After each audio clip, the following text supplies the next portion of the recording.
Tarabala is an amazing astrological technique, entirely native to nakshatras and completely independent of zodiac signs and houses. If you haven't already seen the first episode in this series, please do that. I have a link in the video description below, and also I'll link to it at the end of the video. In this video, I'll show you how to tally all the Tarabala that are active in your chart. That's going to be 90 Tarabala. So if you find it an overwhelming amount of work, you can always just skip this step and order my Tarabala report, star strength, and then I'll do it for you. But of course, if you watch this and learn it, then the mechanics of Tarabala will start to make a lot more sense. The first thing that we need to do is to make a nakshatra-only birth chart. We can use square or circular charts. It makes no difference. I just happen to prefer circles. So how do you make such a chart? Make a ring. You should probably use a compass to make it an actual circle. But if you want to be sloppy, it's not a big deal. Now, once you have a ring, mark 27 equal zones in that ring. And you should probably use a protractor to make sure each zone is 13 1/3 degrees apart from the next one. But again, you can be sloppy if you want. Once you have this ring with 27 zones, just write the nakshatra names into the zones. It doesn't matter where you start. Just make sure that you write them in the correct order and don't skip any. So now you have a nakshatra chart. If you did take your time and make it nice, I would recommend that you make a copy of it now and put the original aside, so that next time you want to do something with nakshatras, you can just pull it out and you can skip all this work. Now the final thing to do is to customize this nakshatra chart and make it your nakshatra chart. So what we want to do now is write the planets into the chart. You don't have to know their exact position. You just need to know what nakshatra they're in.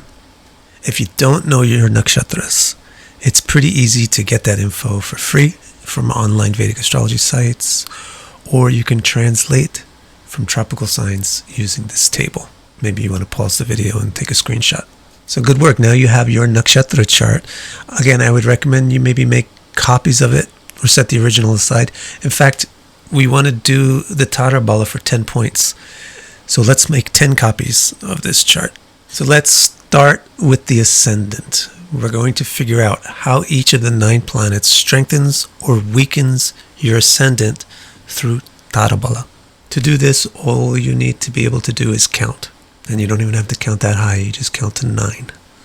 So start with the ascendant and count forward in the natural order of the nakshatras. And when you get to a planet, stop. So for example, the first one I get to is Rahu. And it's counted as 4 nakshatras from my ascendant. So make a note of that, because that's going to be the key to Rahu's Tarabala.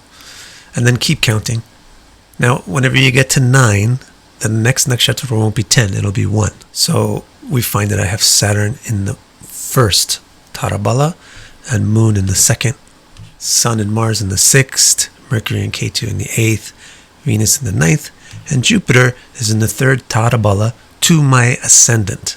Now we can translate those numbers to names of Tarabalas. Now we just figured out all the Tarabalas that affect the ascendant. All we have to do is do that same thing for every other point in the chart. So I'm going to go in the order of the planets in my chart. You can go in any order that you want. It doesn't make any difference. I'll just go next to Rahu. So it's going to be exactly the same thing that we did from the ascendant, except instead of starting the counting from the ascendant, we'll start it from Rahu, because we're looking at Tarabalas to Rahu. So we see Saturn gives the 7th Tarabala to Rahu because it's 7 nakshatras from Rahu. It's very easy. Just go through these steps for each and every planet. Pick a planet that you want to know the Tarabalas to, and count from that planet to the last planet around the circle. And then just erase the numbers that don't have any planets in them. If erasing things seems a little bit barbaric and paper destructive, you can use some other technique. You can maybe just write the numbers really small and light when the nakshatra is not occupied, and make them big and noticeable when the nakshatra is occupied. Or if you're really good at counting, you can just count in your head until you get to a nakshatra that's occupied. Whatever works. Now when you're done doing this for every single planet, you actually have a complete list of all the 90 Tarabalas that are active in your chart. You can bring them all to one place, and then you can start to interpret them. Again, in the previous video, I gave you a head start on Tarabala interpretations, and in the next videos, I'll go into much more depth about how to do the interpretations. But really, the wonderful thing about Tarabalas is that most of the time, the interpretations make themselves. They're very clear. Once you're kind of familiar with Tarabala, and especially if you're good with symbolism and interpretation in general, then all you really need to do is replace the Sanskrit name of the Tarabala, which you don't understand, with an English name that you do understand. So just replace it with relationship type.